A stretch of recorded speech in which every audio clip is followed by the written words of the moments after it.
नमस्कार मित्रों। आज हम लोग पढ़ाई और तैयारी की विभिन्न बिंदुओं पर चर्चा करने के लिए एकत्रित हुए हैं और हमारे स्टूडियो में जनमोर्चा के इस क्षेत्र और अयोध्या परिक्षेत्र के प्रमुख दुर्गेश श्रीवास्तव जी हैं। आपका बहुत बहुत स्वागत है हमारे स्टूडियो में। और हम लोग आज तैयारी तथा इससे संबंधित विभिन्न प्रकार के बिंदुओं पर चर्चा करेंगे। उम्मीद करते हैं कि ये वार्ता अत्यंत सार्थक होगी, आप लोगों के लिए लाभदायक होगी तैयारी में। तो आप जो सवाल पूछना चाहते हैं हम उन बिंदुओं को लेकर के आगे बढ़ते हैं। सबसे पहले तो वीरेश जी हम ये जानना चाहेंगे कि आपको जो है इस सेवा में जाने की प्रेरणा कहाँ से मिली? देखिए, जैसे पढ़ाई के शुरुआती दौर में जब हम लोग स्कूलों में पढ़ रहे थे तो उस समय तो केवल ये होता था कि पढ़ाई करते रहना है, आगे बढ़ते रहना है। तो शुरुआती दौर में तो इसकी कोई जानकारी नहीं थी, बस केवल ये था कि आगे हम बढ़ रहे हैं और ऐसे आगे बढ़ते रहेंगे। लेकिन जब हम लोग इंटरमीडिएट में पढ़ रहे थे तो वहाँ नागरिक शास्त्र विषय जी, तो उस नागरिक शास्त्र में हमें प्रशासन के भी कुछ विषयों और कुछ टॉपिक को पढ़ाया जानकारी। तो हाँ, तो उसके माध्यम से मुझे पहली बार ये जानकारी मिली कि सिविल सेवा भी एक तैयारी होता है और उसके माध्यम से किन किन पदों पर लोग जाते हैं और इससे समाज के लिए या सामान्य प्रशासन के लिए काम करने वाले अधिकारी चयनित होते हैं। तो वहां से मुझे एक थोड़ी सी जानकारी मिली। फिर मैं अपने कुछ सीनियर से भी इसके बारे में चर्चा किया कि क्या हम लोग ये तैयारी कर सकते हैं कि नहीं। तो ये जानकारी मिली कि सिविल सेवा की तैयारी के लिए आपको किसी स्पेसिफिक विषय की जरूरत नहीं है। आप केवल स्नातक हो, ग्रेजुएट हो और इसके बाद आप तैयारी कर सकते हैं। उसके लिए केंद्र के स्तर पर जो है यूपीएससी काम करता है, जहाँ पे अखिल भारतीय सेवाएं होती हैं, जैसे आईएएस और पीसीएस के पद उसमें सम्मिलित होते हैं। सिविल सेवा के रूप में परीक्षा होती है और प्रत्येक राज्य के लिए जो है राज्य लोक सेवा आयोग बनाया गया है और वहां से जो है राज्य के स्तर पर जो अधिकारी होते हैं उनके चयन किए जाते हैं। तो फिर वहां से मुझे ये लगा कि ये ऐसा फील्ड है जहां पर हम काम कर सकते थे। अच्छा, दूसरी एक और महत्वपूर्ण चीज है कि हम लोग आर्ट्स स्टूडेंट से थे। तो ये हुआ कि ये जो क्षेत्र है, ये जो विषय हम लोग यहाँ पे पढ़ते हैं उससे पढ़ाई किए हुए स्टूडेंट इस फील्ड में जा सकते हैं और सामान्यतः यहाँ से ज्यादा जाते हैं जी। तो ये हुआ कि हम लोग यहाँ अच्छा कर सकते हैं और हम लोगों के विषय भी मानविकी से संबंधित है, जैसे इतिहास, भूगोल, अर्थशास्त्र, ये सब हम लोगों ने पढ़ा था। तो ये हुआ कि यहाँ से जीएस में भी जो सामान्य अध्ययन के प्रश्न पत्र होते हैं उसमें भी हेल्प मिलेगा। तो हम लोगों ने इसको चुना और इस आधार पर जो है वहीं से एक बेस बनाया कि इंटरमीडिएट के बाद हम लोगों ने इस फील्ड में आने का निर्णय लिया। हम आपके पारिवारिक बैकग्राउंड के बारे में भी जानना चाहेंगे कि किस तरह से मतलब आपने अपना ये संघर्ष किया और यहाँ तक इस मुकाम तक पहुंचे। अब पारिवारिक पृष्ठभूमि की जहाँ तक बात है तो हम लोग तो ग्रामीण परिवेश से जुड़े हुए हैं और पिताजी भी कृषि कार्य ही करते थे। हालांकि उन्होंने अपने समय में पढ़ाई लिखाई किया था, तो एक बात ये थी कि शिक्षा का महत्व जो है उन्होंने समझा और हम लोगों को इस तरीके से मार्गदर्शन जितना भी उनके स्तर पर हो सकता था पढ़ाई को लेकर के उन्होंने दिया। तो पृष्ठभूमि जो है वो कृषि का है, ग्रामीण परिवेश का है। लेकिन वही जैसा कि मैंने बताया कि इंटरमीडिएट की पढ़ाई के दौरान जो एक वहां से मुझे जानकारी मिली, तो फिर ये हुआ कि हम लोगों को गांव के क्षेत्र में रह करके बहुत ज्यादा संभावनाएं नहीं दिख रही थी। तो ये हुआ कि पढ़ाई करके, तैयारी करके ही हम विभिन्न पदों पर पहुंच करके अपने परिवार, समाज, राष्ट्र के लिए कुछ काम कर सकते हैं। और रुचि के अनुसार चूंकि विषय भी हम लोगों के थे तो इसलिए करना भी आसान हुआ। तो ग्रामीण और इस तरीके के पृष्ठभूमि, आर्थिक पृष्ठभूमि कमजोर होने के बावजूद भी हम लोगों ने अपने इस लक्ष्य के अनुसार कार्य करना शुरू किया और फिर बाद में हमने इंटरमीडिएट की पढ़ाई के बाद जो है इलाहाबाद यूनिवर्सिटी से जो है ग्रेजुएशन और पीजी वगैरह किया, फिर तैयारी इस तरीके से प्रारंभ हुई। अच्छा, इस समय आप अयोध्या जनपद में जिला विद्यालय निरीक्षक कार्यालय में वित्त एवं लेखाधिकारी के रूप में कार्यरत हैं और पीसीएस अधिकारी हैं। तो इसकी तैयारी जो है जो आपने किस प्रकार शुरू की, जैसे कि परीक्षाओं की तैयारी की शुरुआत जो है किस तरह से करनी चाहिए किसी छात्र को? ये प्रश्न आपका बहुत ही व्यापक है और इसमें काफी कुछ चीजों को मैं बताऊंगा, सभी के लिए जो है ये महत्वपूर्ण बातें हो सकती हैं। जैसे कि सिविल सेवा परीक्षाएं जो है वो 3 चरणों में संपन्न होती है, प्रारंभिक परीक्षा, मुख्य परीक्षा और साक्षात्कार के रूप में। तो एक व्यापक जो है इसमें दृष्टिकोण होना ही चाहिए। और सबसे पहले तो मैं इतना कहना चाहूंगा कि व्यक्ति जिस परीक्षा की तैयारी करने जा रहा है उस परीक्षा की समझ का होना बेहद आवश्यक है। क्योंकि जब आप पूरी परीक्षा को समझ लेते हैं तो समझिए कि आपकी 30 से 40% तैयारी उसी समय हो जाती है।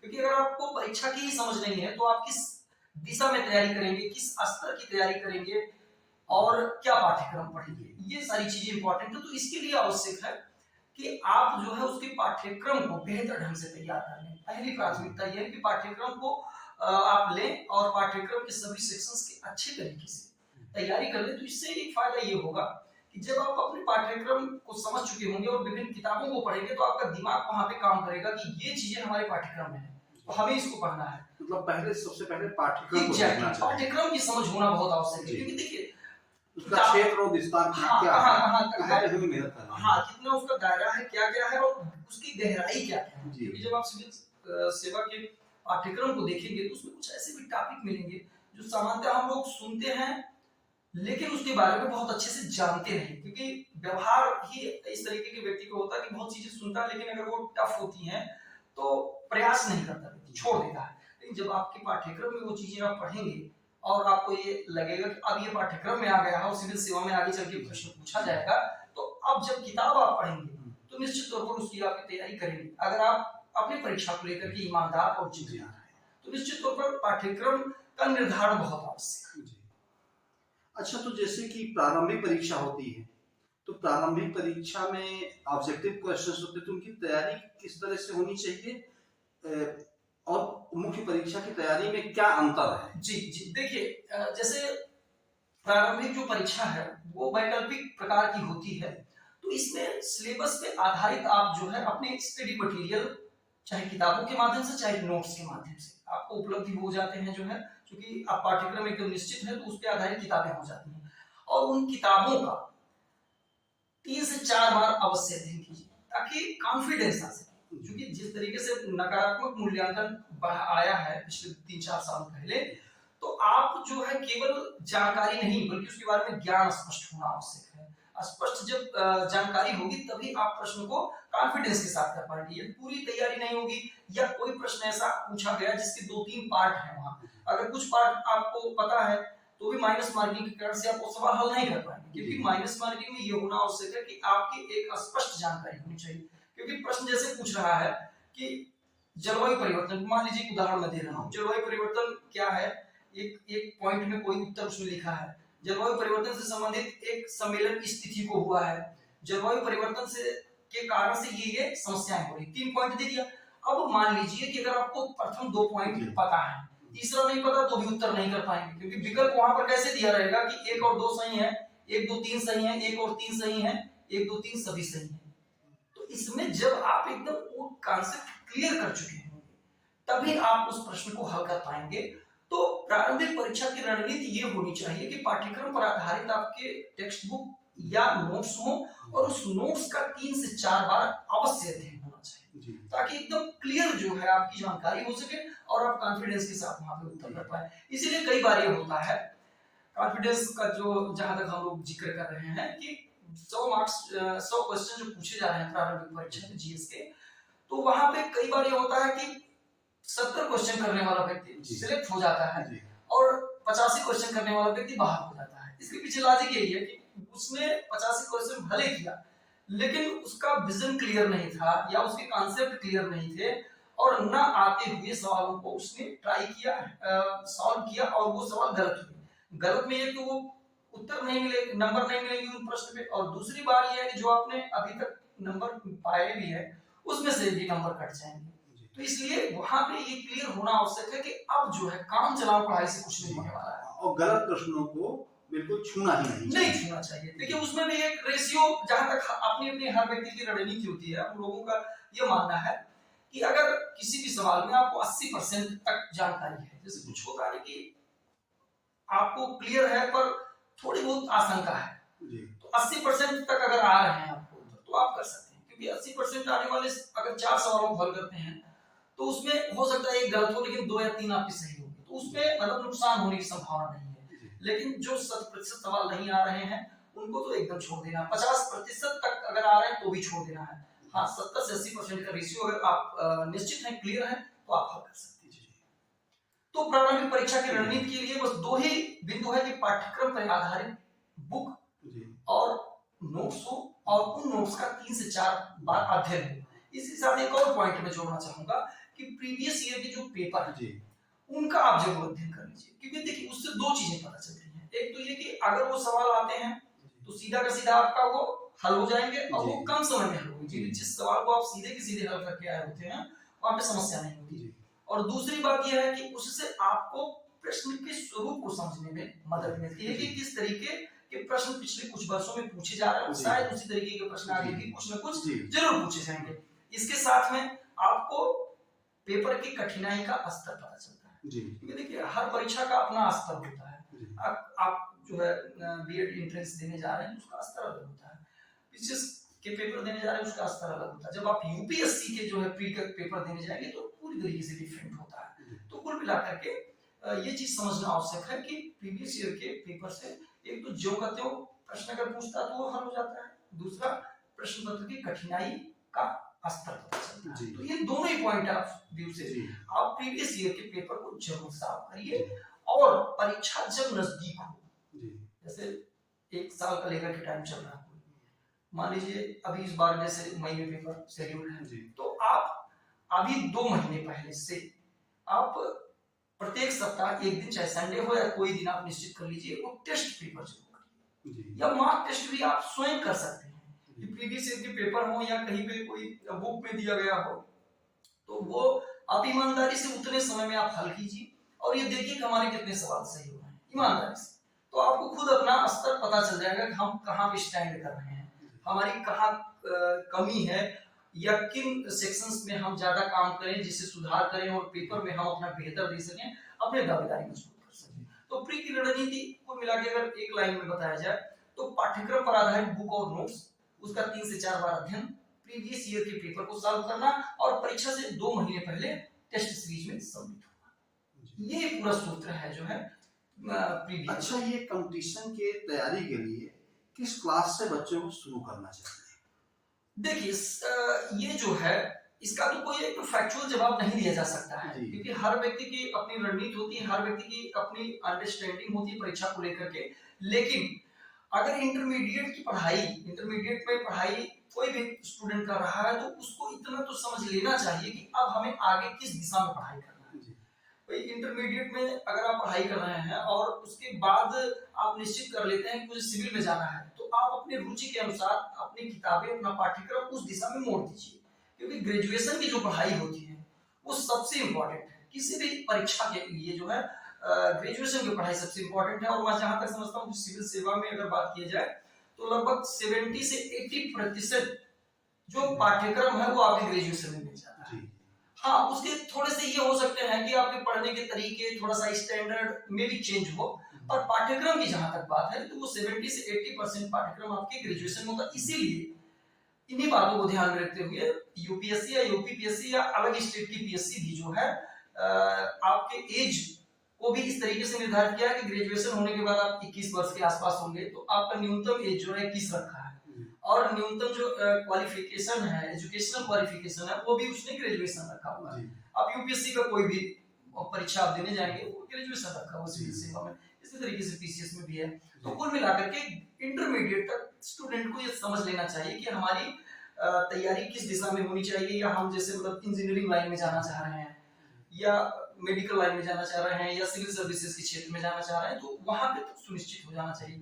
और विशेष करके अगर आप सिविल सेवा की तैयारी कर रहे हैं तो आपको निश्चित ही कर लेना है, इसलिए भी क्योंकि सिविल सर्विसेज का दायरा भी बहुत व्यापक है, इतना छोटा भी नहीं है कि आप बहुत आसानी से बहुत काम चलाओ पढ़ाई करके कर लेंगे। अच्छा, उसके पीछे लॉजिक ये है कि इतना ज्यादा जो है इतनी ज्यादा संख्या में सीटें नहीं आ रही हैं और स्टूडेंट जो आवेदन कर रहे हैं उस परीक्षा के लिए बहुत ज्यादा है, तो आपको उसके योग्य बनना पड़ेगा और आप अपना मूल्यांकन कीजिए।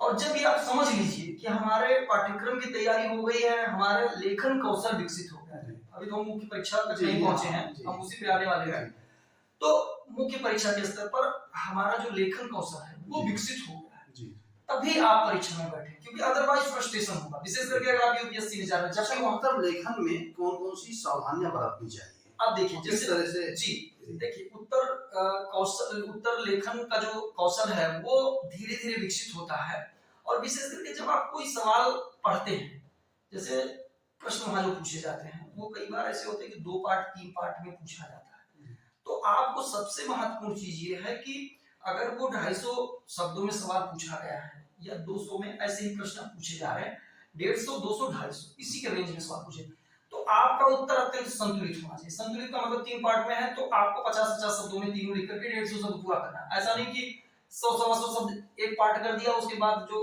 2 पार्ट शेष बचे उसमें 2-2 लाइन लिख दीजिए, असंतुलित उत्तर हो गया।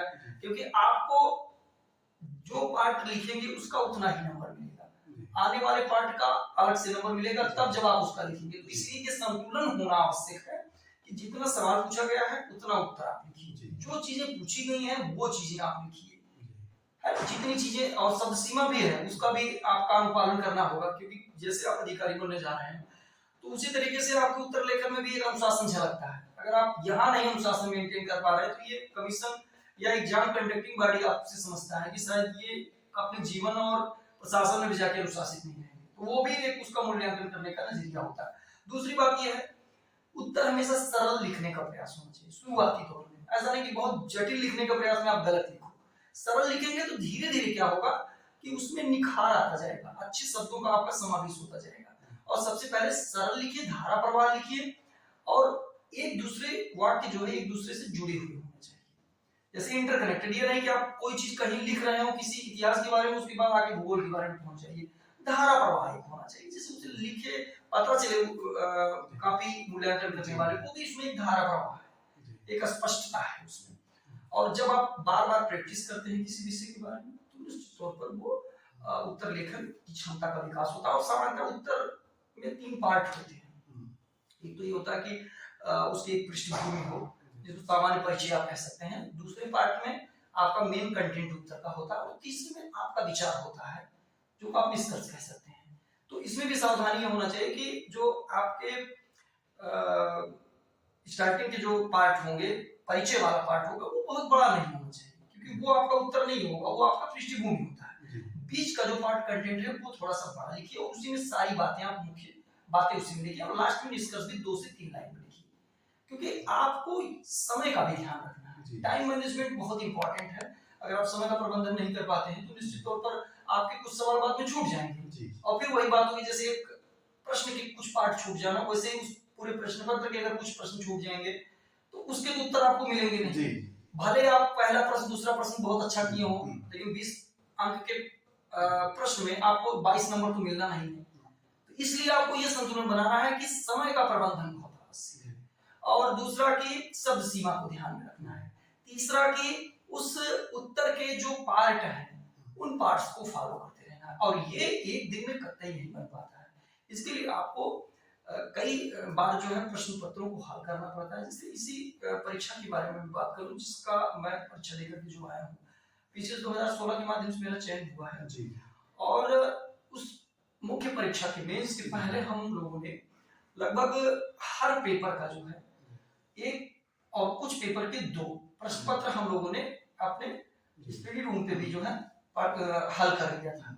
तो उससे क्या होता है कि कॉन्फिडेंस आपका बढ़ता है, एक समय प्रबंधन आपके अंदर विकसित होता है, या आपके हेजिटेशन कम होते हैं, या जो भी गलतियां आप एग्जाम में कर सकते हो वो आपको कम नहीं हो सकता है, क्योंकि वो ऐसी महत्वपूर्ण परीक्षा है जिसको बार बार देने का अवसर आपको नहीं मिलने वाला।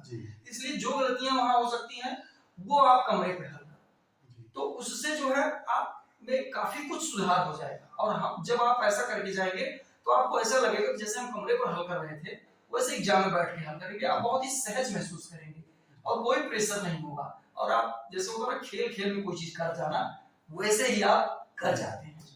तो मैं जहां तक समझता हूं कि मेंस की रणनीति यही होनी चाहिए कि जब आप प्री का एग्जाम देख ले उसके तत्काल बाद आप रिजल्ट के बारे में मत सोचिए कि प्री में हम कहाँ स्टैंड कर रहे हैं, कहाँ जा रहे हैं, वो अलग विषय, क्योंकि उसके लिए आपने कर लिया है और सोच के आप सही भी नहीं कर सकते हैं उसको। तो आप मेंस में तुरंत लग जाइए, आप एक बार रिवीजन कीजिए, और उसके बाद मेंस के जो सिलेबस है, जो उस पे कंटेंट है, स्टडी मटेरियल है, उसका एक बार रिवीजन कीजिए, और देन आप लिखना। मतलब स्टडी मेंस की भी पहले से करना होगा भाई, उसके लिए पहले से ही हाँ एग्जैक्ट। देखिए मैं जहां तक समझता हूँ पूरी परीक्षा जो सिविल सर्विसेज की है वो 2 साल का पूरा टाइम लेता है जी।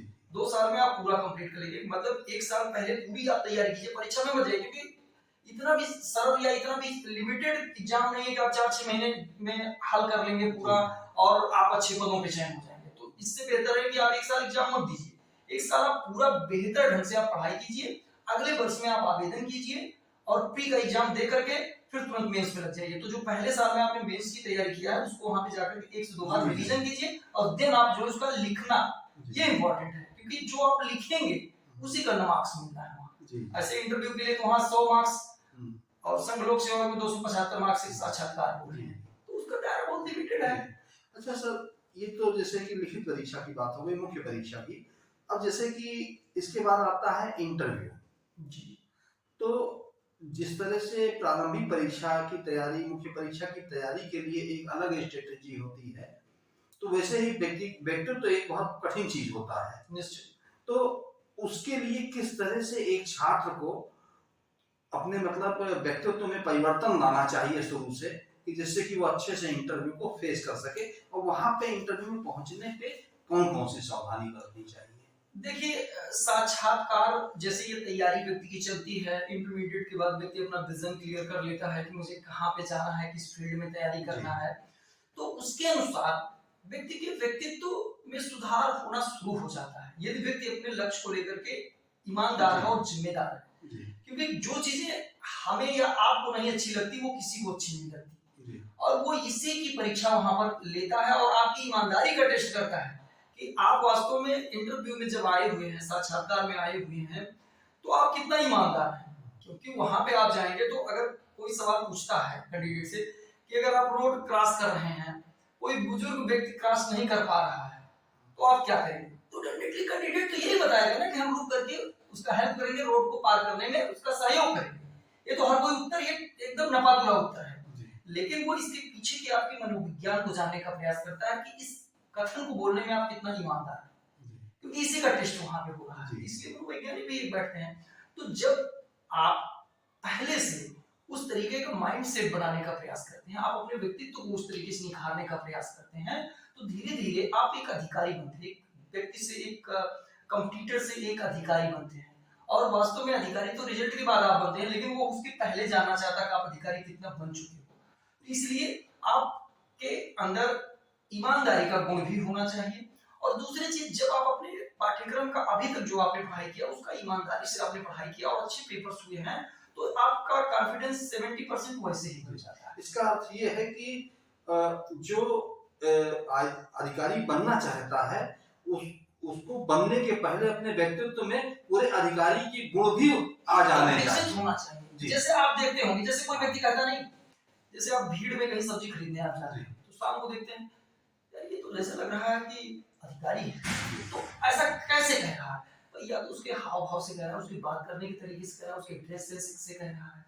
ये सारी चीजें धीरे धीरे, आप कोई भी व्यक्ति पहले किसी तरीके से है, बहुत ही उच्छृंखल है अपने व्यवहार में, और आप एक दिन में उसको कह दीजिए कि वो टाइट सूट बेल्ट जूता अच्छे से फॉर्मली बात करना सीख जाए, तो एक दिन में नहीं कर पाएगा। कुछ ना कुछ चीजें उसके व्यवहार में निकल आएंगी। इसलिए वो धीरे धीरे उस तरीके की सोच विकसित करे, और ऐसा अगर करता है तो मुझे जहां तक लगता है कि उस साक्षात्कार में अच्छा कर पाएगा। और जहां तक अगर मैं अपना उदाहरण आपको मैं बताऊं, तो मैंने लोक सेवा आयोग की जो भी परीक्षाएं थी और साक्षात्कार में मैं भाग लिया, उनमें सभी में अच्छे मार्क्स मिले, मतलब एवरेज से अच्छे मार्क्स मिले। तो मेरी स्ट्रेटजी यही थी कि आप जिस पद के लिए जा रहे हैं, आप खुद सोचिए कि क्या आप उस पद के योग्य हैं या नहीं।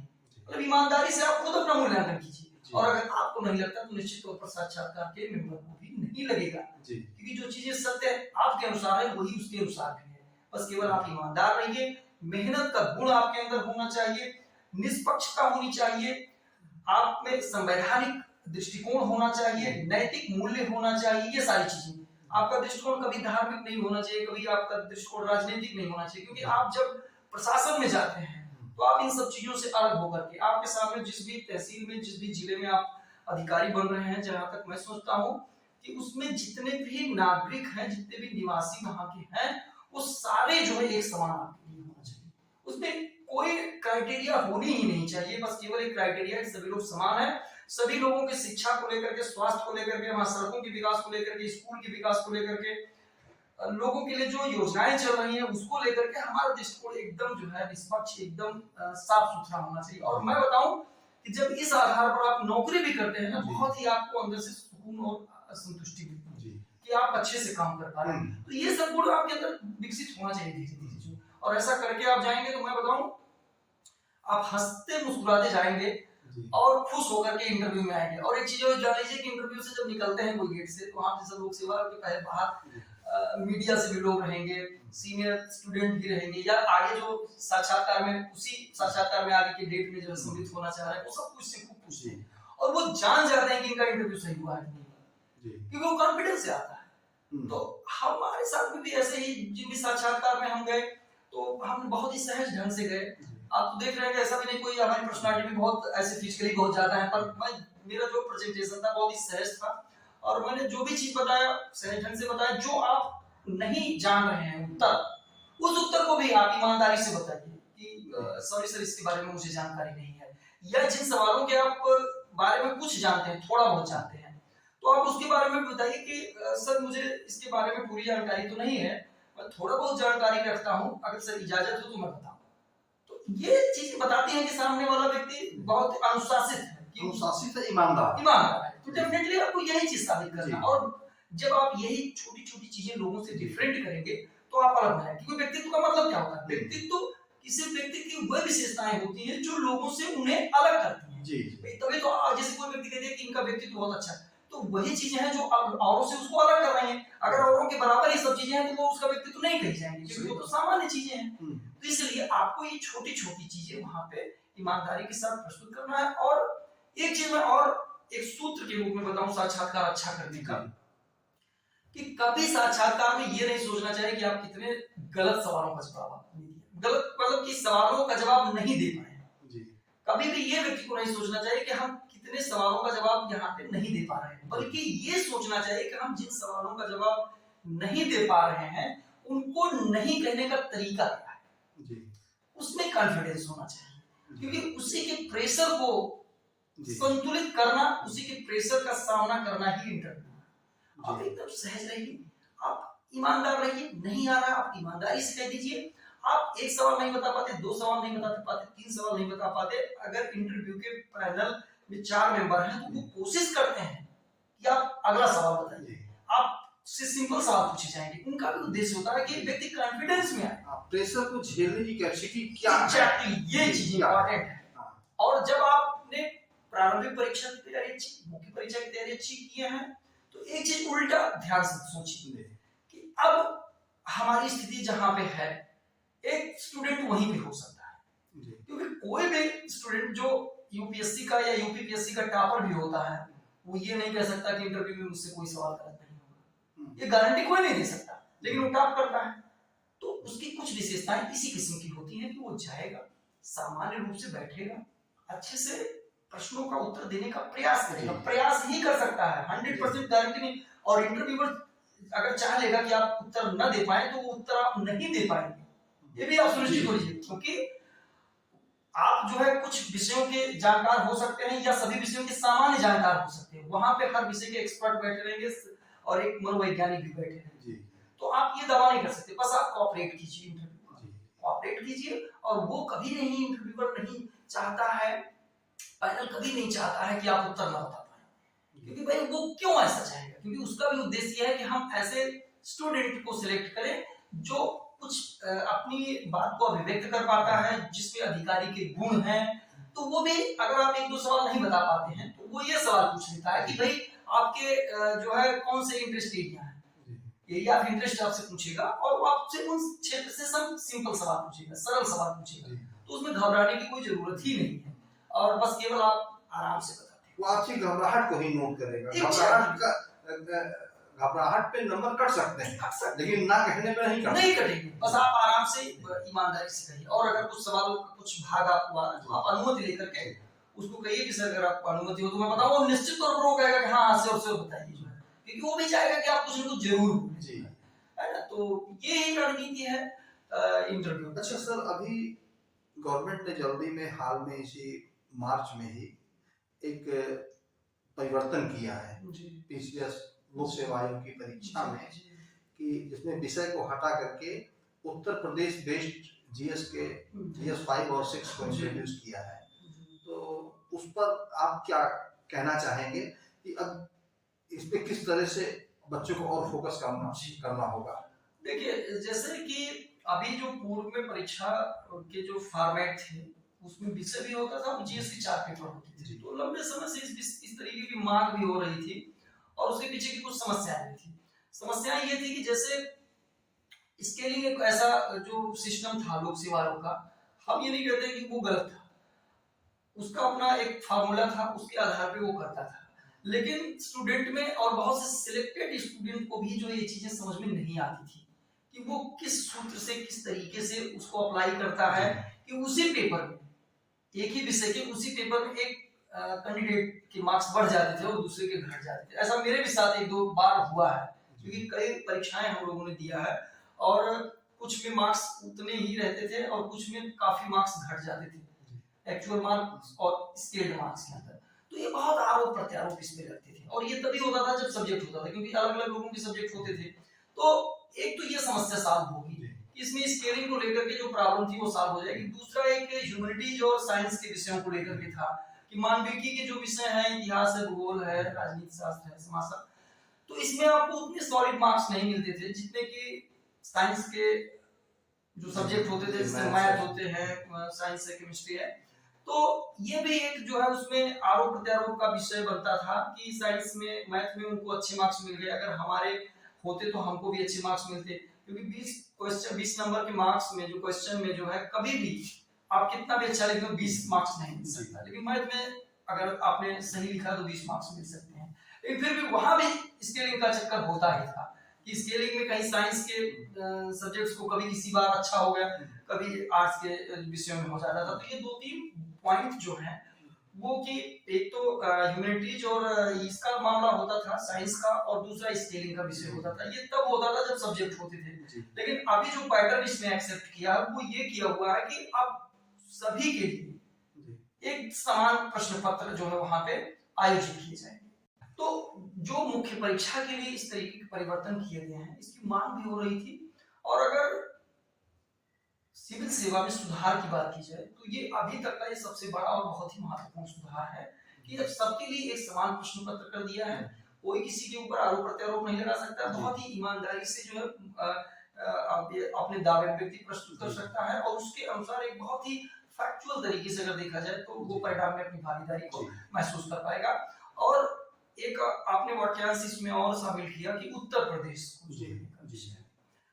तो इसके बारे में मैं ये कहना चाहूंगा कि जो हमारी जो कॉन्स्टिट्यूशनल व्यवस्था है उसमें भी जो अखिल भारतीय सेवाओं के लिए संघ लोक सेवा आयोग बनाया गया है और प्रत्येक राज्य के लिए राज्य लोक सेवा आयोग बनाया गया है। चूंकि ये एग्जाम कंडक्टिंग बॉडी मान करके चलती है कि आप जिस परीक्षा में सम्मिलित होना चाह रहे हैं और जिसके माध्यम से आप किसी प्रदेश के लिए अधिकारी बनने जा रहे हैं, तो वहाँ के बारे में, वहाँ की क्षेत्रीयता के बारे में, वहाँ के जो भौगोलिक संरचना है उसके बारे में, वहाँ के इकोनॉमी के बारे में, वहाँ की सामाजिक समस्याओं के बारे में आप जरूर जानते होंगे कि किसी भी तहसील में, किसी भी जिले में अगर आपकी पोस्टिंग होती है और आप अगर वहाँ कुछ बेहतर करना चाह रहे हैं तो आप तभी कर सकते हैं जब आप वहाँ के बारे में आपको जानकारी हो। तो इसलिए जो है, और ये प्रत्येक लोक सेवा आयोग में, राज्य लोक सेवा आयोग की अगर बात की जाए तो सभी में कुछ न कुछ इस तरीके की विशेषताएं होती हैं जो उसको संघ लोक सेवा आयोग से अधिकारी वहाँ के उद्योग धंधे व्यापार से परिचित हो और उस पर जो है मतलब अपना फोकस कर सके।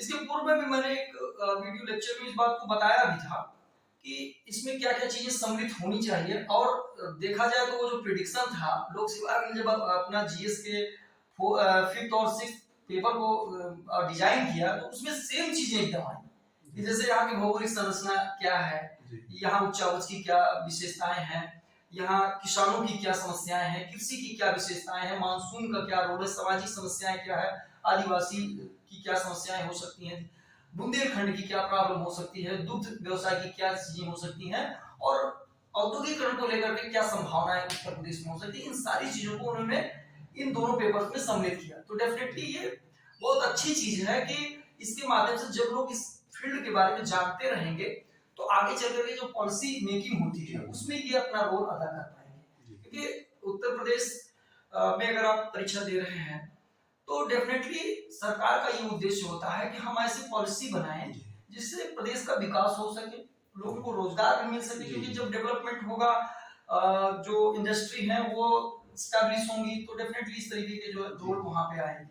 तो मैं जहां तक समझता हूँ कि जो चेंजेस हुए हैं वो बहुत ही अभूतपूर्व हैं और बहुत ही महत्वपूर्ण है कैंडिडेट के तैयारी के लिए, उनमें एक निश्चिंतता के लिए, उसमें इस डर को निकालने के लिए कि मेरे साथ इस विषय के कारण से अन्याय ना हो। तो ये चीजें भी वहां पे इम्पोर्टेंट है। स्केलिंग का लफड़ा खत्म हुआ है, तो सभी के लिए एक समान पाठ्यक्रम लागू किया गया है, तो बहुत ही महत्वपूर्ण परिवर्तन मतलब है सरकार ये अभ्यर्थियों के लिए भी और प्रदेश के विकास के लिए भी एग्जैक्टली, क्योंकि उनमें ये समझ बढ़ेगी, जी। उत्तर प्रदेश की समझ बढ़ेगी। उसमें रीजन्स भी चर्चा किया गया, कारण जैसे अभी कृषि हमारे यहाँ बहुत जो योगदान नहीं कर पा रही, जबकि कृषि में जनसंख्या का जो है लगभग 55 से 60% जो है उसमें काम करती है। तो हमारे जो एग्रीकल्चर का फॉर्मेट है उसको कुछ चेंज किया जा सके, उसको आधुनिक किया जा सके, उसको प्रोग्रेसिव किया जा सके, उसको व्यावसायिक बनाया जा सके। जैसे इन पॉइंट्स पे जब हम काम करेंगे तो डेफिनेटली हमें अर्न होगी। और जैसा कि शासन और सरकार की मंशा है कि किसानों की आय को बढ़ाया जाए, तो उस पॉइंट्स पे भी ये इम्पोर्टेंट है। अच्छा सर,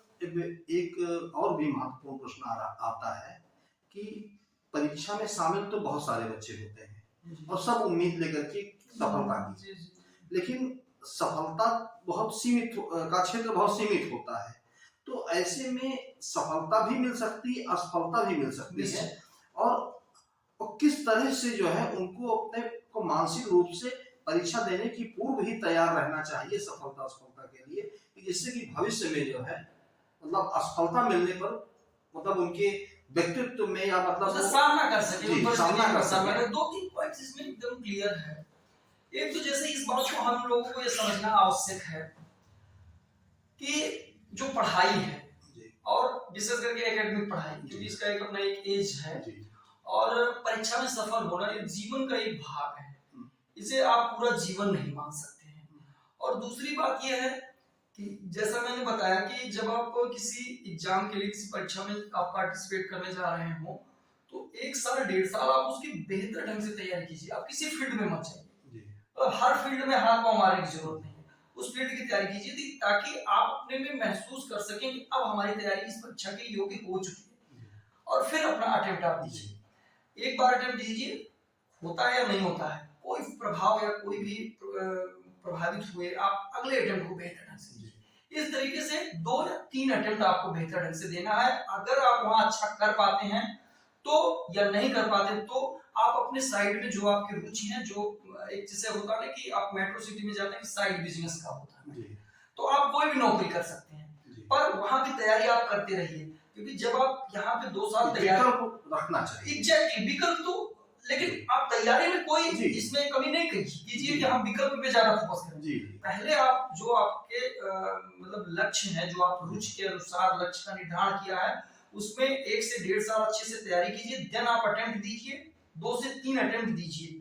और मैं जहां तक समझता हूँ कि इससे तो हो जाएगा। मैं कहता हूँ कि संघ लोक सेवा में नहीं होगा, लोग उत्तर प्रदेश लोक सेवा में, कई ऐसे मित्र हमारे हैं जो वहां पे इंटरव्यू वगैरह दिए, नहीं हुआ, लेकिन लोक सेवा में जाके अच्छा पोस्ट मिल गया।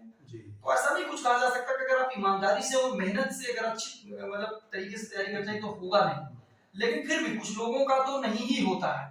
तो आप जो है 1 से 1.5 साल तैयारी कीजिए, दिन 2 से 3 अटेम्प्ट दीजिए, नहीं होता है तो आप जो भी आपके इंटरेस्ट है, जो भी आपके भीतर कैपेसिटी है, उसके अनुसार आप जॉब कीजिए, और उस दौरान आप रिवीजन करते रहिए, क्योंकि जब आप 2-3 बार परीक्षा दिए होते हैं ईमानदारी से, तो आपकी तैयारी हो चुकी होती है ना, क्योंकि रिवीजन करना, तैयारी करना दोनों अलग चीजें हैं। नौकरी करने के साथ साथ जो है आप पूरी पढ़ाई नहीं कर सकते हैं, पूरी तैयारी नहीं कर सकते, लेकिन जो तैयारी हो चुकी है उसका रिवीजन हो सकता है। मैं अपना ही उदाहरण बताऊं कि तैयारी हम लोगों की लगभग हो गई थी, फिर इसके बाद मैं प्राथमिक विद्यालय में सहायक अध्यापक के रूप में मैंने काम किया, 3 साल तक मैंने वहां पे जॉब किया। तो उस दौरान तैयारी नहीं हो सकती थी, लेकिन हाँ, जो मैंने कंटेंट पढ़ा था, जो मैंने प्रिपेयर किया था एग्जाम को लेकर के, उसका मैं रिवीजन बड़ा बढ़िया से कर लेता था। किसी भी जॉब में आप ज्यादा से ज्यादा 5 घंटे, 6 घंटे, 7 घंटे ही नौकरी करते हैं। 7-8 घंटे के बाद आप चाहेंगे तो 3-4 घंटा आप निकल सकते हैं, क्योंकि जब आपको कुछ अच्छा करना है तो आपका डेडिकेशन होना तो आवश्यक है, समय तो आपको निकालना और बचाना ही पड़ेगा। तो वहां पे ये चीजें इंपॉर्टेंट हो जाती हैं कि आप पढ़ाई नहीं कर सकते पूरी, पर नौकरी के साथ अपना रिवीजन कर सकते हैं, और रिवीजन करते भी आप एग्जाम दे सकते हैं। और बहुत लोग ऐसे हैं जो ऐसा करके चयनित हुए हैं। हम जो है सहायक अध्यापक से फिर उत्तर प्रदेश लोक सेवा के द्वारा आयोजित जो परीक्षा लोअर पीसीएस की होती है, उसके माध्यम से मैं मार्केटिंग इंस्पेक्टर पर भी मेरा चयन हुआ और लगभग 3 साल मैं वहां पे भी नौकरी किया। फिर उसके दौरान भी पढ़ाई चलती होती रही। फिर उसके बाद पीसीएस 2016 के माध्यम से ट्रेजरी अफसर के पद पर मेरा जो चयन हुआ। तो कुल मिलाकर के इसकी कहानी यही है कि आप डेडिकेशन आपका इंपॉर्टेंट होना चाहिए। आप अपने रूट्स के अनुसार अपने लक्ष्य का निर्धारण कीजिए। उस पे जो पाठ्यक्रम है उस पाठ्यक्रम के आधार पर आपके नोट्स होने चाहिए या बुक्स होनी चाहिए। उसका 3 से 4 बार बेहतर ढंग से अध्ययन होना चाहिए। एग्जाम के पहले आप एक टेस्ट सीरीज में आप सम्मिलित हों, प्रीवियस ईयर के पेपर सॉल्व कर लिए हों। उसके बाद प्री का जैसे एग्जाम हो पूरा, उसके बाद आप लेखन कौशल पर विकसित कीजिए, क्योंकि तैयारी इंपॉर्टेंट है, नॉलेज इंपॉर्टेंट, पर उससे ज्यादा इंपॉर्टेंट ये है कि आप लिखते क्या है। एक चीज और है कि ये सेल्फ स्टडी और कोचिंग ये दो चीजें हैं कि मतलब इस पे किसके बारे में आप क्या कहना चाहेंगे? देखिए, एक चीज मैं इस पे जरूर कहना चाहूंगा कि अगर आप जैसे ग्रेजुएशन आपने किया और या पीजी आपने कर लिया, उसके बाद आप तैयारी में बहुत ही सीरियस हो जाते हैं और होना भी चाहिए, क्योंकि समय नहीं होता है। तो अभी तक जो आपके दृष्टिकोण थे या आपके अप्रोच थे पढ़ाई के, वो थोड़े से एकेडमिक होते हैं, थोड़े से परीक्षा जो हमारे इस तरीके की परीक्षाएं एकेडमिक परीक्षाएं होती हैं और जो कंपटीशन की परीक्षा होती है उसका अप्रोच थोड़ा सा डिफरेंट होता है। चाहे समय प्रबंधन को लेकर के हो या उत्तर लेखन में एक जो स्पष्टता होती है, जो चमक होता है, एक निखार होता है उत्तर में, उन पॉइंट ऑफ व्यू से दोनों ही परीक्षाएं थोड़ी सी अंतर की होती हैं। तो जब आप कोचिंग वगैरह अच्छी कोचिंग में आप जाते हैं और क्लास लेते हैं, वहां टेस्ट सीरीज में सम्मिलित होते हैं, तो चूंकि वहां के एक्सपर्ट होते हैं और उनकी उस फील्ड में बहुत अच्छी तैयारी होती है, तो उनके माध्यम से आप कम समय में अच्छी तैयारी कर सकते हैं, या यूं कहें कि बने बनाए जो मैटर है आपको मिल जाते हैं। आपको किताबें पढ़ करके संघर्ष करके फिर अपना नोट्स बनाना, ये सारी चीजों में समय खर्च नहीं करना पड़ता। हालांकि मेरा ये कहने का कभी ये उद्देश्य नहीं है कि सिर्फ स्टडी से कोई व्यक्ति चयनित नहीं हो सकता है। हाँ, ये हो सकता है कि उसको थोड़ा सा ज्यादा प्रयास करना पड़ जाए। किताबों को पढ़ करके कई बार ये होता है ना कि हम किसी विषय की 2-3 किताबें पढ़ते हैं, तब समझ में आता है कि कौन सी अच्छी किताब है। ये सब चीजों से हम बच जाते हैं कोचिंग में, क्योंकि वहाँ एक्सपर्ट्स होते हैं और 15 साल 20 सालों से उनका उसी फील्ड में साधना होता है, काम होता है, तो वो आपको वही चीज देते हैं जो आपको पढ़ना है। आप उत्तर लेखन में अपना सुधार जल्दी कर पाते हैं, और टेस्ट सीरीज में इंडिविजुअल आपकी कॉपी देखते हैं और बताते हैं कि इसमें क्या करना है, तो वो थोड़ा सा आसान हो जाता है। लेकिन ये मेरे कहने का कभी उद्देश्य नहीं है कि आप जो है सेल्फ स्टडी से चयनित नहीं हो सकते। कईयों का उदाहरण ये, मैं खुद भी कोचिंग में बहुत कम कर पाया हूँ, क्योंकि ग्रेजुएशन के बाद तुरंत मेरा जो है यहाँ पे चयन हो गया और मैं पढ़ाने के साथ साथ जो पढ़ाई करता रहा, सेल्फ स्टडी भी किया। मतलब एक सपोर्ट है लेकिन कंपल्सरी नहीं। एग्जैक्टली ये लाइन इंपॉर्टेंट है कि आपको वहां से सपोर्ट मिलेगा, सहयोग मिलेगा, लेकिन अनिवार्य नहीं है कि आप उसी के थ्रू जाइए। सेम उसी तरीके से एक और प्रश्न बनता है जो शायद आपके लिए महत्वपूर्ण है और हो सकता है पूछना भी चाह रहे हो, कि ऑनलाइन पढ़ाई और ऑफलाइन ये भी महत्वपूर्ण बनता है। तो इस पे मैं ये कहना चाहूंगा कि देखिए, कोचिंग कहीं भी आप कर लीजिए, ऑनलाइन कर लीजिए, ऑफलाइन कर लीजिए, वो एक अलग जो है विषय हो गया, परंतु किताबों का कोई विकल्प नहीं है। आप जो नोट्स पढ़ते हैं, फिजिकल नोट्स जो पढ़ते हैं या टेक्स्ट बुक पढ़ते हैं, उसका कोई विकल्प नहीं। इसीलिए कहीं पे भी मैं जो बताता हूँ या किसी भी स्टूडेंट से बातचीत होती है, तो वहां पर मैं ये बताता हूँ और मेरा ये फोकस होता है कि पाठ्यक्रम के आधार पे टेक्स्ट बुक और नोट्स बुक आपका होना चाहिए। ये इंपॉर्टेंट, उसको आप जरूर पढ़िए।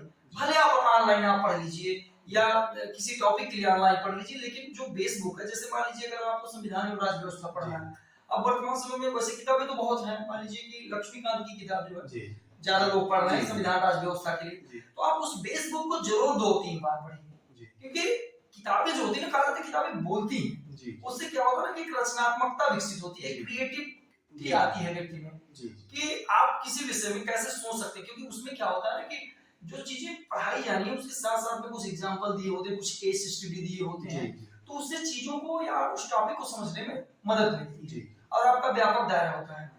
स्टार्टिंग में बच्चे जब छोटे होते कैसे गांव में कहानियां पढ़ाई जाती है, राजा रानी की कहानी बता दी गई या शेर भालू की कहानी, तो वो जो कहानी आदमी के दिमाग में आता है तो वो ड्यूरेबल होता है। तो ये चीजें किताबों में होता है, कोचिंग में ऐसा नहीं हो सकता। कोचिंग में लिमिटेड टाइम है, ऑनलाइन क्लासेस में लिमिटेड टाइम है। ऑनलाइन में ऐसा दुनिया भर की कहानी नहीं हो सकती, वहां टू द पॉइंट, माने कि जो क्लास या आप पढ़ाई करेंगे 4-5 दिन में एक टॉपिक, वो 1-1.5 घंटे में कैसे पढ़ा सकता है। सही तो है। वहां वो केवल उसका जिस्ट यानी कि उसका सार देता है। जी, और पढ़ना आपको तब भी किताबों से पड़ेगा। तो जी। किताब का कोई विकल्प नहीं है, नोट्स का आपके कोई विकल्प नहीं है, वो आप जरूर पढ़िए। हाँ, इससे ये शायद ले सकते हैं कि अगर कोई टॉपिक नहीं मिल रहा है किताबों में, या कोई टॉपिक आपने पढ़ा किताबों में वो समझ में नहीं आ रहा, तो ऑनलाइन मोड में जाके आप जो यूट्यूब या जी, किसी माध्यम से उसकी आप डिटेलिंग उसको कर लीजिए। कर सकते हैं। जी, लेकिन किताबें आप जरूर पढ़िए। जी, किताबें व्यक्ति को किताबें व्यक्ति में समझ पैदा कर सकती जी। हैं, रचनात्मकता उसमें पैदा करती हैं, जो तो मुझे लगता है कि ये इम्पोर्टेंट।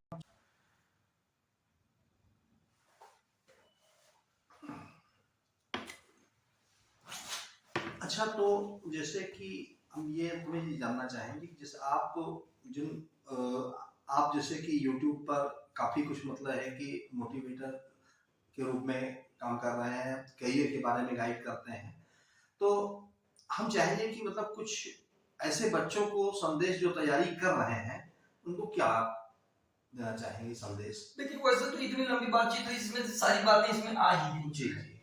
लेकिन एक जो लक्ष्य का निर्धारण है, ये मैं कहूंगा कि व्यक्ति को बहुत ईमानदारी से करना चाहिए। जैसे एकेडमिक पढ़ाई भी मैंने इंटरमीडिएट तक बता दिया, तो यहाँ तक की तैयारी बहुत ही एकेडमिक किस्म की होती है, जी, और व्यक्ति में इस स्तर तक की समझ शायद उतना नहीं होता है, या उतने मेच्योरिटी परिपक्वता नहीं आती है कि वो व्यक्ति अपने भविष्य के बारे में, अपने प्रिपरेशन के बारे में बहुत अच्छे से सोच सके। जी, लेकिन जब इंटरमीडिएट तक वो पहुंचता है तो उसमें ये चीजें समझ आने लगती है, जी, और आना भी चाहिए, क्योंकि आगे की पढ़ाई बहुत इंपॉर्टेंट होती है। तो लक्ष्य का निर्धारण बहुत जरूरी है, और लक्ष्य का निर्धारण करते समय विषय के प्रति रुचि, जी, ये बहुत जरूरी है। क्योंकि ये कभी आप मत सोचिए कि इस विषय में मार्क्स ज्यादा आते हैं, इस फील्ड में काम करने में इसका स्कोप बहुत ज्यादा है। आपकी रुचि जो है वो फील्ड में आप काम कीजिए। जी, तो रुचि के आधार पर लक्ष्य का निर्धारण बहुत जरूरी है। दूसरा, मेहनत और ईमानदारी। जी, जैसे देखिए, मैंने इसको बहुत प्लेटफॉर्म पर मैंने बताया, बहुत स्कूल कॉलेजों में, सेमिनार में मैंने पिछले 1 साल में मैंने बताया है कि ईमानदारी का क्या मतलब है। केवल झूठ बोलना नहीं है। ईमानदारी का मतलब ये है कि अगर किसी दिन आपने ये निर्धारित किया है कि मुझे 2 चैप्टर पढ़ना है, तो आप सहज ढंग से उस 2 चैप्टर को पढ़िए, और शाम को 7-8 बजे ये सोचिए अपने माइंड में कि क्या मैंने वो 2 चैप्टर पूरा कर लिया। ये आपको किसी को बताने की जरूरत नहीं है, आपको खुद सोचने की जरूरत है। और अगर आपको लगता है कि इसकी तैयारी हो गई है, तो यही आपकी ईमानदारी है। तो ईमानदारी केवल झूठ बोलने में नहीं, और आपको ये गुण विकसित होना चाहिए। जब आप ऐसा करेंगे ना, तो जिंदगी की परीक्षा की बहुत सारी समस्याओं का सामना करना सीख जाएंगे।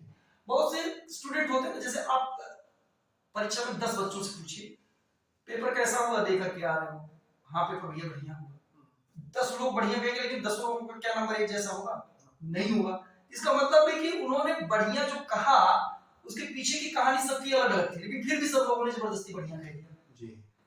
और कुछ उसमें 1-2 मिल जाएंगे कि हाँ भैया बढ़िया तो हुआ, लेकिन 3 सवाल छूट गए या 1 सवाल छूट गया। तो ये परिस्थितियों का सामना करना है, परिस्थितियों का सामना करना है, ये गुण विकसित होना चाहिए।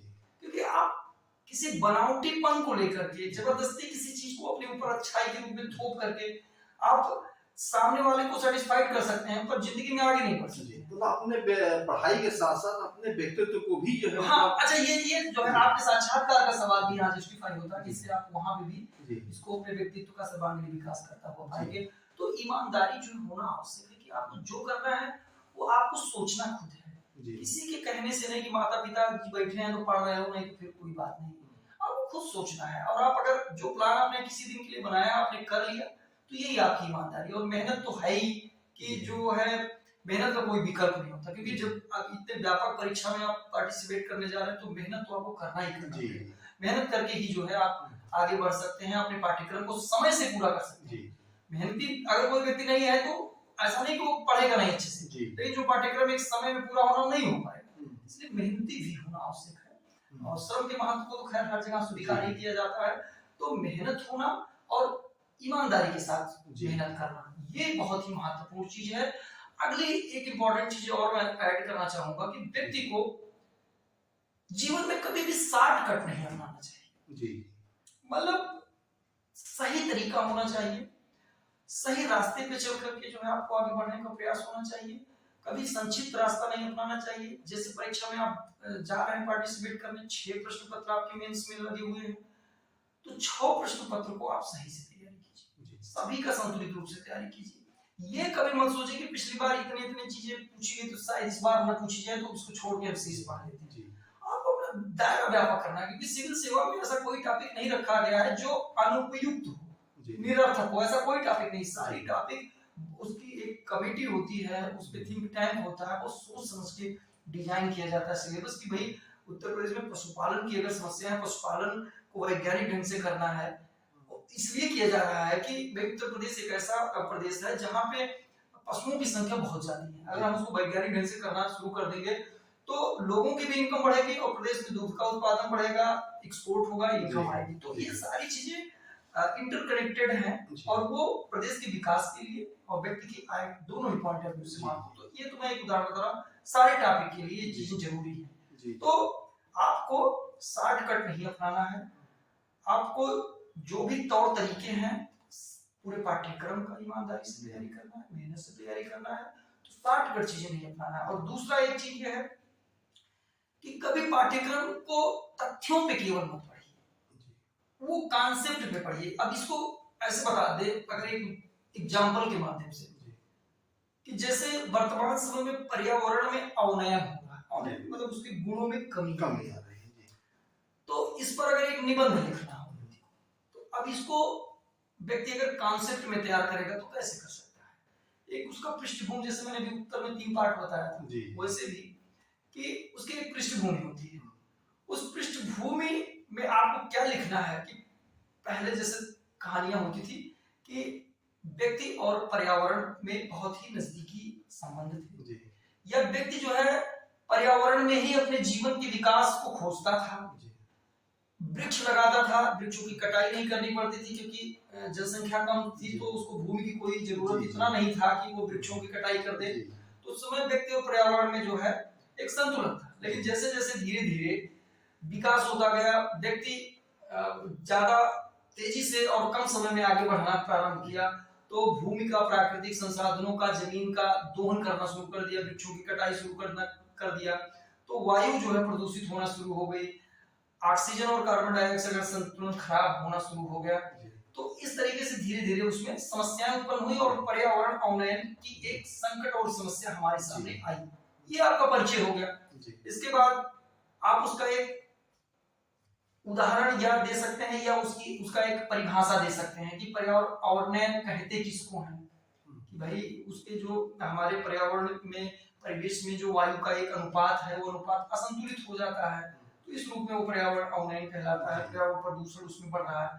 फिर उसके रीजन पर आ जा सकते हैं कि रीजन क्या क्या है, फिर उसके दुष्प्रभाव आप लिख सकते हैं, फिर उसके बाद सरकार के द्वारा क्या कार्य किए जा रहे हैं, क्या पॉलिसी बनाई जा रही है, विभिन्न प्रकार के पर्यावरण प्रदूषण से निपटने के लिए अधिनियम बनाए जा रहे हैं, उसके लिए एजेंसी अधिकरण बनाए गए हैं, पर्यावरण प्रदूषण या जैसे जल को शुद्ध करने के लिए बहुत मशीनरी लगाई जा रही है, वायु प्रदूषण को रोकने के लिए कई कार्य किए जा रहे हैं। फिर भी जो है अभी कुछ समस्याएं विद्यमान हैं, तो उसमें क्या और सुझाव होने चाहिए, आप अपने भी विचार व्यक्त कर सकते हैं और अंत में डिस्कस कर सकते हैं। देखिए आप पूरी एक कहानी बन गई। तो जब आप इस रूप में पढ़ते हैं किसी चीज को, तो वो ड्यूरेबल आपके माइंड में कॉन्सेप्ट इसी को कहा जाता है।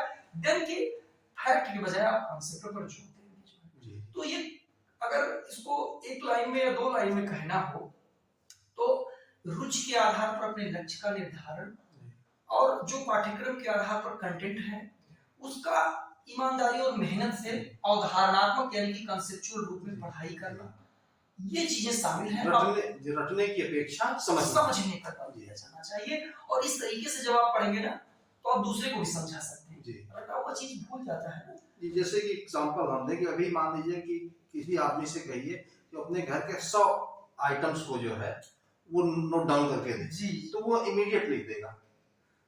और अगर वो हमसे अपने यहाँ के 20 आइटम्स हमें नोट करा दे और कह दे कि 10 मिनट याद कर लो, तो शायद मैं नहीं नोट कर पाऊँ, इसलिए क्योंकि वो उसके कल्चर में आ गई।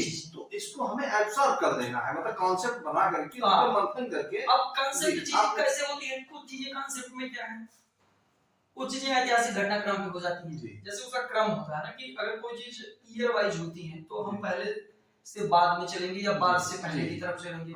कोई चीज है उत्तर से दक्षिण की तरफ चलेंगे। जैसे हम कभी पर्वतीय श्रृंखलाओं को पढ़ते हैं जी। ना, तो उत्तर से दक्षिण की तरफ चलते हैं या दक्षिण से उत्तर की तरफ चलते हैं। ऐसे नदियों को भी है जी कि दक्षिण भारत की नदियां इस रूप में जो है दक्षिण से फिर दक्षिण में, तो एक कॉन्सेप्ट इसमें बनता जी है। लेकिन अगर आप कहीं किसी समय कावेरी पढ़ लिए, किसी समय नर्मदा के बारे में पढ़ लिए, किसी समय घाघरा के बारे में, तो वो कंफ्यूजन क्रिएट जी उसकी पढ़ाई में भी एक तारतम्यता होनी चाहिए। जी तो वो एक साइंटिफिक तरीका होता है पढ़ाई करने का, जहां तक मैं समझता हूँ, जहां तक हम लोग ऐसा करते थे कि थोड़ा सा प्रेशर को कम करने के लिए और थोड़ा आसान तरीके से तैयारी करने के लिए। तो ये सब कॉन्सेप्ट बनाने के अपने जरिया और तरीके, कोई चीज को हम छोटे से बड़ा की तरफ करते हैं, कोई बड़ा से छोटे की तरफ। महाद्वीपों को आप याद कर रहा हो तो खैर जब बड़े स्तर पे होता तो आदमी को सोचा जानकारी, तो उसमें बड़े से छोटे की तरफ आप याद कर लीजिए, छोटे से बड़े की तरफ याद कर लीजिए। तो ये सब थोड़ा सा साइंटिफिक मेथड होते हैं किसी चीज को पढ़ने के।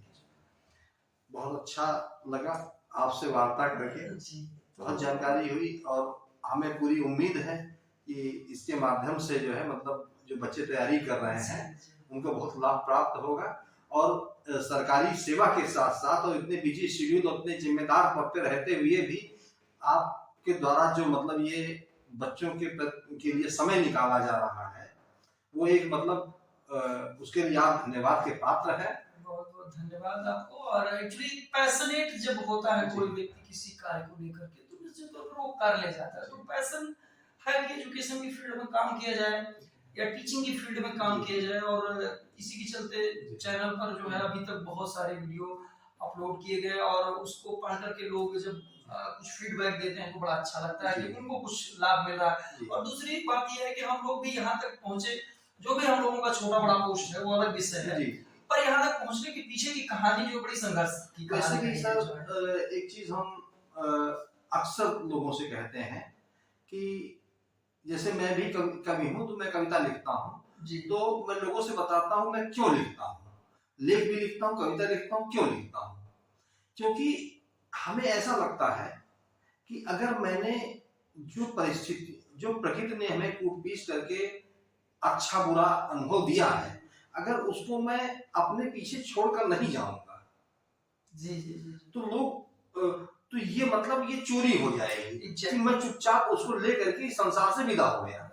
तो इसलिए भी अपने ज्ञान को मतलब है कि जो अपने अनुभवों को साझा करना जरूरी है कि जिससे अन्य लोग भी उसका लाभ ले सकें। मतलब ये कर्ज है, ये अनुभव तभी एक सामाजिक प्राणी के रूप में आपकी उपाधि हो सकता है कि आज जो आप कह रहे हैं हो सकता है आज ना कोई किसी को लाभ मिले, 2 महीने बाद किसी को लाभ मिले, कोई 50 साल बाद।